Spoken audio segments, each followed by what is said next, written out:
আসিফ নজরুল সাহেব সেদিন আরেকজনে ফান করে বলছিল যে ওনার মুখের জৌলুসটা কমে গেল কেন, মানুষ তো ক্ষমতা থাকলে তৈল বাড়ে। তো অনেকে আবার বলে যে চাপে পড়ে বোধ হয় একটু আউল হয়ে গেছে, আর কি একটু হয়ে গেছে, একটু ইমব্যালেন্স হয়ে গেছে। তো আপনি যদি ইমব্যালেন্স না হন আপনার সেই ব্যবস্থা করবেন। আপনার সাথে দুইজন সহ উপদেষ্টা নিচ্ছেন না কেন আপনি, যারা ট্রাস্টেড এন্ড গুড লয়ার অথবা বিচার বিভাগে চাকরি করেছে, নিচ্ছেন না কেন? Who is stopping you? তো সেই জন্য তাদের কলবার বৃদ্ধি করতে হবে যদি এই চ্যালেঞ্জে উত্তীর্ণ। আর ফেল করলে শুধু আপনি ফেল করবেন না, আপনি ফেল কিন্তু সবাই, পুরো বাংলাদেশের মানুষ ফেল করবে, জাতি ফেল করবে। আর আপনি যদি ফেল করেন তাহলে কিন্তু আপনার আবার ওই যে দুর্বৃত্ত রাজনীতির কারো না কারো প্রোটেকশনে চলে যেতে পারেন। আর তা যদি না হয় তাহলে কিন্তু আবার ওই কলা পাতার মতো মানিকের মতো হয়ে যেতে পারেন। So you must plan accordingly, you must plan and build your team. আপনার টিম ওইভাবে গঠন করেন যাতে কোনোভাবে ফেল না করেন, যাতে ইউনূস সাহেব যেটা বলছে যে ফেল করা যাবে না। Go with that, maintain that, do that.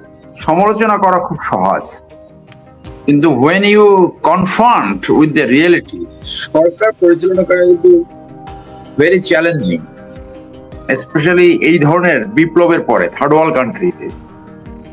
মনে করেন ওনার তো কিছুদিন সাংবাদিকতা করছে এবং এই আইনের শিক্ষক, সো ওনার ওই যে বেটার এক্সপিরিয়েন্স সরকার চালাবার, সেটা তো ডেফিনেটলি ঘাটতি রয়েছে। এবং এইটা একটা সরকার হয়েছে মানে কিছুটা, একটা বলে এনজিওগ্রামী, আর একটা হলো মোরা আর মামুরা, মানে যে যারা চেনে তাকে এনেছে। আজকে যে চ্যালেঞ্জ তারা ফেস করছে, সবাই তো সবকিছু অভিজ্ঞতা হবে না, কিন্তু যাদের আছে তাদেরকে ইনক্লুড করা উচিত ছিল। আমি মনে করি এটা ক্যাম্পাস আরো অনেক বড় বানানো উচিত ছিল। যেমন রাজনৈতিক ধ্যান ধারণা পোষণ করে কিন্তু রাজনীতিতে অ্যাক্টিভ না, কথার কথা। মনে করেন এরকম বিভিন্ন আদর্শের বা বিভিন্ন ঘটনা আছে, এই ধরনের কিছু লোক who can really deliver and face the challenges, তাদেরকে ইনক্লুড করা উচিত ছিল। এই কোশ্চেনটা একটা সমালোচনা আসছে যে গ্রামীণের একজন ভদ্র মহিলা এবং আরেকজন এনজিওর একজন ভদ্র মহিলা, কোন ক্যাপাসিটিতে তাদেরকে এই অ্যাডভাইজারি অ্যাপয়েন্টমেন্টে নিযুক্ত করা হবে, এটা তো মানুষের কাছে ক্লিয়ার না। হোয়াট দে ক্যান ডেলিভার, যে সময় তাদের নাতিদের নিয়ে সময় কাটাবার কথা, তারা এই চ্যালেঞ্জ, এইরকম যে এই দাঙ্গা বিক্ষিপ্ত একটা সময় যেখানে চাইরোদিক থেকে বসে আছে, এই যে ইন্ডিয়া বসে সমালোচনা করছে, আওয়ামী লীগের যারা পালিয়েছে তারাও নিশ্চয়ই এখন বিভিন্নভাবে নিজেদের ভিতরে সলা পরামর্শ করছে কিভাবে এটাকে প্রতি বিপ্লব ঘটানো যায়। সেই সময় এই ধরনের একটা সফট একটা advisory committee, how they will accomplish the mission, this is the big question. এর ভিতরে একজন ওই যে গ্রামীণের ভদ্রমহিলা, সে বোধহয় আবার সিঙ্গাপুরে চিকিৎসায় গেছে। She must make a statement যে সে সরকারের জনগণের টাকায় গেছে না নিজের টাকায় গেছে। তার উচিত ছিল বাংলাদেশে চিকিৎসা করা, এবং সে যদি এরপরও বিদেশে চিকিৎসা করতে চায় তার উচিত হবে একটা স্টেটমেন্ট যে আমি জনগণের টাকায় যাই না, আমার নিজের টাকায় চিকিৎসা করতে গেছি। না হলে you are setting a very bad example. So Asif Nazrul Saheb definitely হোঁচট খাবেন আইন মন্ত্রণালয় চালাতে, কারণ উনি আশরাফ যেটা বলেছেন, উনি কয়জন লয়ার চেনেন, উনি ওনার কিছু ছাত্রছাত্রীদের চেনেন। তো ওনার ছাত্রছাত্রীরাই আর শুধু আইনজীবী না বা বিচারক না।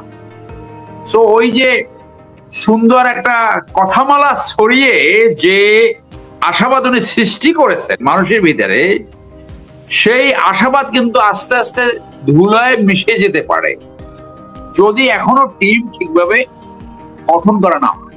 আমি মনে করি আজকে পররাষ্ট্র মন্ত্রণালয়ের একজন সহ অথবা একজন উপদেষ্টা থাকা উচিত ছিল।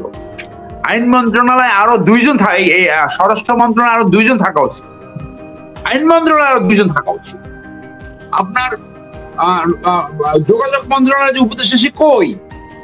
যোগাযোগ মন্ত্রণালয় এইরকম একটা সেট থাকা উচিত, আরো দুইজনে এখানে সহ অথবা থাকা উচিত, যারা রাস্তায় দৌড়তে পারবে।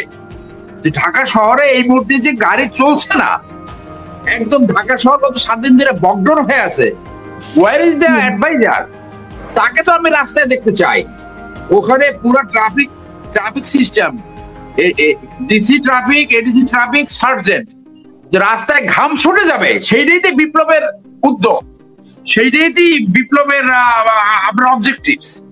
আপনি এখন যদি এসির ভিতরে ঢুকে গায়ের এখন আপনার তৈল বৃদ্ধি হতে থাকে, যে ওই আওয়ামী লীগের লুটেরা তন্ত্রের মতো একজন ঢাকা বিশ্ববিদ্যালয়ের একজন টিচার ছিলেন, এই পদরে কয়েকদিন আগে খুব বেশি কথা বলতেন।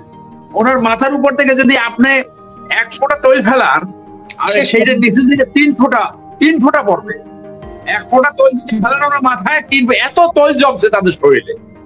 তো আপনি যদি এখনই এই প্রোটোকল পায়ে যদি এখন তৈলাক্ত হয়ে যান এবং ওজন বাড়তে থাকে, তাহলে you will not be able to deliver.